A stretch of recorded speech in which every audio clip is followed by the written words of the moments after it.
Leila, é um prazer receber você hoje aqui também pela primeira vez, né? Primeira vez de muitas. Se Deus quiser. E você faz um trabalho, porque você é especialista em comportamento humano. E você trabalha muito com empresas também. Sim. Antes de a gente entrar no individual, eu gostaria que você me falasse como é o panorama do ambiente corporativo em relação a essa ansiedade. A ansiedade, ela virou uma regra do dia a dia. Porque, assim, as empresas, com todo esse movimento global de aceleração, da tecnologia, as palavras desempenho, alta performance, produtividade fazem parte do dia a dia de todo mundo. Então, assim, as pessoas dentro do ambiente corporativo, elas precisam se encaixar. Elas sentem essa urgência, se eu não me encaixo, eu não garanto meu emprego, eu não mantenho meu emprego. Ou as empresas novas com tecnologia avançada estão chegando e eu não sei nada disso. Então, a ansiedade de pertencer e continuar pertencendo toma conta do ambiente corporativo. Não é à toa que hoje o tema de saúde mental, inteligência emocional, toma conta do nosso portfólio de treinamento, porque as empresas antes se preocupavam muito mais com a qualificação técnica. Ainda se preocupam, mas agora também estão começando a olhar um pouco mais para essa questão comportamental. Porque a gente sabe que comportamento, felizmente, é algo que a gente pode desenvolver, a gente pode aprender. Não é porque eu nasci assim que eu tenho que morrer assim. Nada de síndrome de Gabriela. Não. A gente, graças a Deus, a gente pode sim se desenvolver e fazer novas escolhas da nossa vida, né? Agora, se nós pensarmos nessa visão do panorama corporativo que você deu aqui agora, isso pode ser transferido até mesmo para quem já está em casa ou já aposentou, mas parece que a vida está mais rápida, o tempo está passando mais rápido. E mesmo assim as pessoas continuam, às vezes, assumindo muitos compromissos. E isso causa ansiedade, mesmo não sendo no ambiente corporativo? A causa, uma das principais causas de ansiedade, assim, que é generalizada, é a insegurança. Não só a insegurança causada pela violência, mas a insegurança frente ao cenário político, econômico. Então, nós estamos mergulhados num mundo de incertezas, que as coisas mudam o tempo todo e mudam rápido. Então, assim, as coisas aconteciam no passado, mas aconteciam numa velocidade muito mais lenta. Então, mesmo que eu não esteja dentro do ambiente corporativo, eu sinto que é como se eu tivesse areia nas mãos, né? Que as coisas estão escapando. Então, também aí, essa necessidade de se encaixar, de estar por dentro, de fazer parte, traz para a gente essa ansiedade. No caso, por exemplo, de uma pessoa que está vivendo, ela está se identificando com esse tema. Você, com essa experiência de mais de 20 anos, orientando empresas, seus funcionários para uma melhor qualidade de vida profissional e pessoal também, para quem está em casa hoje e está vivendo essa crise de ansiedade, não a ansiedade patológica, mas essa ansiedade do movimento, do ambiente, dos compromissos, agenda cheia, e eu estou vendo que essa ansiedade também está atingindo as crianças. Pensando nessas pessoas que hoje estão assistindo a gente, de que forma elas conseguem entender, identificar se estão ansiosas ou não e não passar para frente, né? Eu estou falando das crianças, mas não transferir essa ansiedade para as crianças ou o cônjuge ou outra pessoa de convivência. A primeira coisa é exatamente isso, é identificar em você os sinais, não é? Eu tenho aquela sensação de que estou devendo o tempo todo. Eu estou me sentindo culpado o tempo todo porque não fiz, não entreguei, estou com dificuldade para dormir, eu não consigo viver aqui porque eu estou pensando no amanhã. Então, a gente precisa ir vendo esses sintomas. O corpo fala. Então, ninguém vai ser surpreendido por uma crise de ansiedade. A gente vem sentindo ao longo do tempo, mas a gente ignora. Então, a primeira coisa, presta atenção nos sinais do corpo, não é? Na qualidade do sono, está alimentando bem, não está. Uma vez que você identifica que está com esses sintomas, é ver qual é a causa, o que te traz essa ansiedade. São aspectos mais da vida pessoal, profissional, que tipo de preocupação, né, que está causando essa ansiedade. E depois, assim, é você entender o seguinte, qual é o meu objetivo? Dessas 10 coisas com as quais eu estou me preocupando, é interessante prestar atenção na palavra, né? Preocupação. Quando eu me preocupo, eu já estou ocupando o meu cérebro, todos os meus recursos físicos, cognitivos, emocionais, com algo que ainda nem aconteceu. Então, dessas 10 coisas que estão aqui na minha cabeça, qual realmente merece a minha atenção frente a um objetivo que eu tenho? Por exemplo, hoje em dia a gente tem falado muito sobre cuidados com a saúde, o bem-estar. Então, se eu coloco como uma meta, um objetivo meu pessoal, né, que eu quero ter mais saúde, por exemplo, se eu já sou aposentada, aposentado, eu quero ter disponibilidade para brincar com os meus netos, né? Ou mesmo sou mãe de 3 filhos, eu não posso chegar em casa todo dia estressada, cansada e não ter disposição para brincar com a criança. Então, eu quero melhorar o meu aspecto de saúde. Então, saúde, tudo aquilo que envolve saúde, fazer um check-up, cuidar um pouco melhor da alimentação, isso precisa estar dentro das coisas que você precisa dar atenção durante o dia, não pode ser esquecido. O problema é que a gente dá atenção para tantas coisas que não necessariamente nos levam na direção dos nossos objetivos. A gente só está se ocupando ou se preocupando. Não é? No caso, para a pessoa, ela tem que aprender a priorizar. Priorizar. Ou seja, colocar em primeiro lugar aquilo que realmente é importante. Exato. Anotar isso ajuda? Ajuda. Colocar na geladeira? Olha, o final de ano é ótimo para isso, né? A gente começa a fazer aí as nossas promessas para o ano novo, não é? Mas que não sejam promessas, que a gente realmente liste coisas que, poxa, o que vai fazer eu dizer que esse ano valeu a pena? Eu chegar no final do ano com a minha saúde ok. Eu terminar aquele curso que eu comecei, ou, poxa, eu quero visitar os meus parentes que eu não vejo há 2, 3 anos, desde a pandemia. Não é? Então, é colocar coisas que são específicas, que são mensuráveis, ou seja, eu sei como que eu vou chegar lá, como eu vou fazer isso. Não é? Quando a gente coloca essas intenções, não só a intenção, mas o como vamos fazer, quando vamos fazer e colocamos isso na nossa agenda como prioridade, a chance da gente atingir, né, é maior. E a gente acaba reduzindo a ansiedade de ter que dar conta de tudo. Tem um autor que escreveu um livro chamado A Única Coisa, chama Gary Keller. E ele diz o seguinte, que não é sobre dar conta de fazer tudo no tempo que eu tenho, mas fazer aquilo que importa no tempo que eu tenho. Eu acho fantástica essa reflexão dele, porque é justamente isso. Se eu tenho 3 horas, qual é a única coisa que se eu fizer nessas 3 horas vai trazer mais resultado para mim? É essa reflexão que a gente precisa trazer para o nosso dia a dia. Essa sensação de falta de tempo, ela é real? Ou, como você falou, as pessoas estão colocando muitas pré-ocupações ou preocupações, muitas coisas que poderiam ser feitas depois, mas querem para o agora, imediato, o imediatismo. Essa falta de tempo, então, ela é real. Mas é administrável. É administrável. Por que tem a falta? Porque a gente quer fazer muita coisa naquele tempo que a gente tem.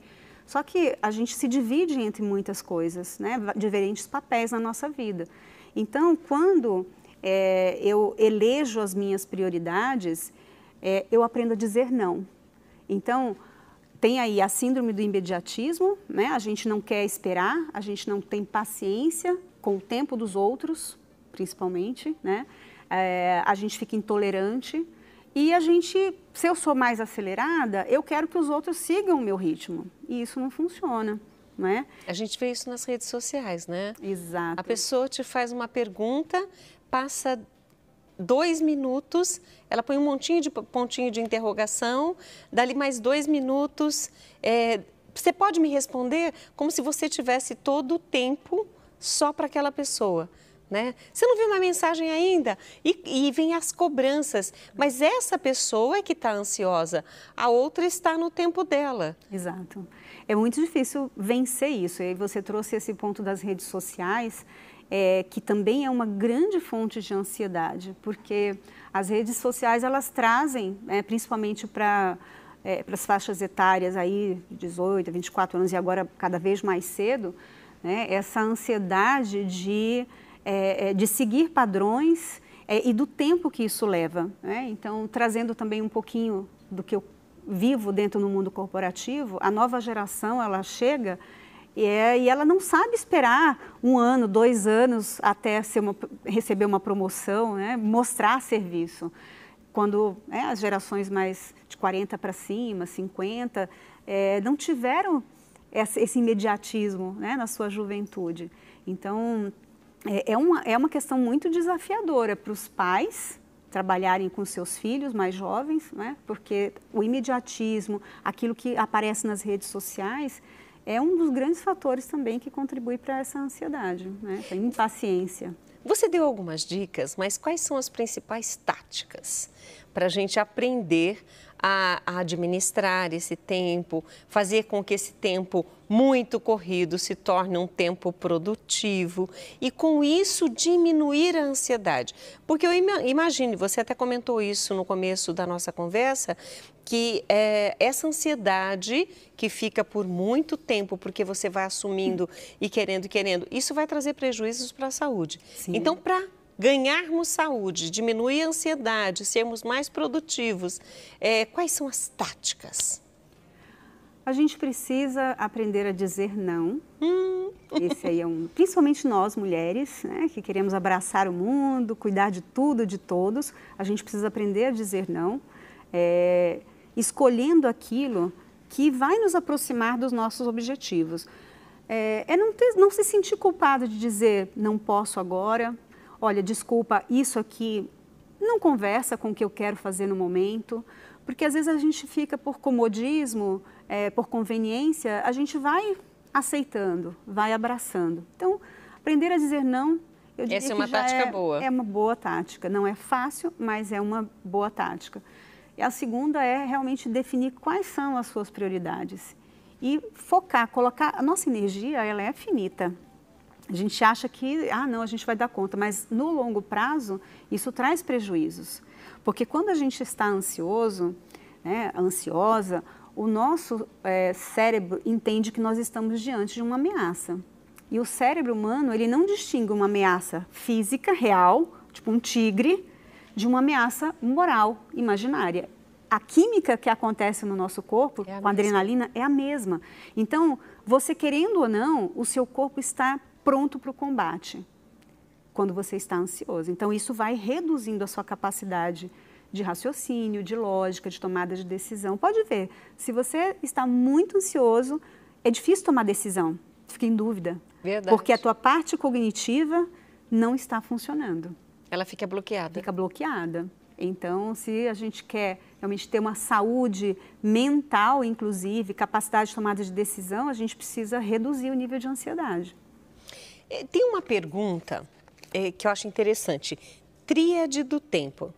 Eu queria que você explicasse isso para a gente, porque muitas pessoas veem isso em textos e etc., principalmente para quem está no ambiente corporativo, vê isso com muito mais frequência, mas é uma curiosidade. Explica para nós. A tríade do tempo é um termo criado por um autor e especialista em produtividade chamado Christian Barbosa, e ele escreveu um livro chamado A Tríade do Tempo. Segundo Christian, todas as nossas atividades elas podem ser classificadas em 3 pilares. O pilar da importância, ou seja, as atividades que realmente trazem valor para a nossa vida, nos aproximam dos nossos objetivos, contribuem com a nossa felicidade, a nossa plenitude. Essas são as atividades importantes. Depois a gente tem as atividades urgentes, aquelas assim que o prazo já venceu, está curto, é para ontem, é para amanhã, é para essa semana. E a gente sempre vai ter urgências na nossa vida. E depois as circunstanciais, que são aquelas atividades, são 3 pilares, é a tríade do tempo. Circunstancial é o quê? Justamente aquelas atividades que a gente faz por comodidade, conveniência, não saber dizer não. E a gente vai se ocupando com coisas, né? E segundo ele, Nós deveríamos, na nossa vida, para a gente atingir aí a nossa plenitude, e a produtividade não é sobre fazer coisas, mas é chegar ao final do dia e saber que você realmente fez aquilo que precisava ser feito, aquele sentimento gostoso de missão cumprida, fiz aquilo que importa para mim, para minha família, não é? Ele diz que a gente tem que gastar aí nosso esforço em torno de 80% com atividades importantes, 20% com a urgência, e só 10% com a circunstancial. E o que a gente vê, na maioria das vezes, não é? As pessoas aí 50%, 60% na urgência. Não é? Então, esse, né, é o conceito tríade do tempo que ele difundiu através do livro dele. Funciona bem. Eu até digo que é a chave para saber escolher. Tenho aqui 10 coisas, vamos lá. O que disso aqui realmente importa? Você não tem 10 coisas que importam. Uma delas, a maioria vai ser circunstancial. Né? As urgências acontecem por quê? Porque eu não me planejei, na maioria das vezes. Vou empurrando, né? Faço depois, não sei o quê. Se eu planejo na minha agenda, falo assim, olha, isso aqui não é urgente, eu não preciso fazer hoje. Mas eu vou reservar um horário para fazer isso na próxima semana. E faço. Porque aquilo que você não planeja hoje, vira urgência amanhã. Não é verdade? E eu vou aproveitar as suas expertises, o seu conhecimento, a sua experiência profissional para fazer uma pergunta crucial.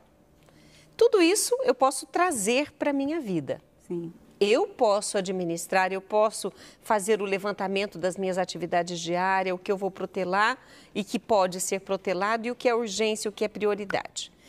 Mas e quando a pessoa que está ao nosso lado, trabalhando conosco, muitas vezes é um colega de trabalho, muitas vezes é uma chefia, muitas vezes até em casa, né? O marido ou a mulher é muito mais ansioso, quer tudo para agora, quer... Como lidar com essa pessoa? De que forma eu posso ajudar essa pessoa também a diminuir essa ansiedade?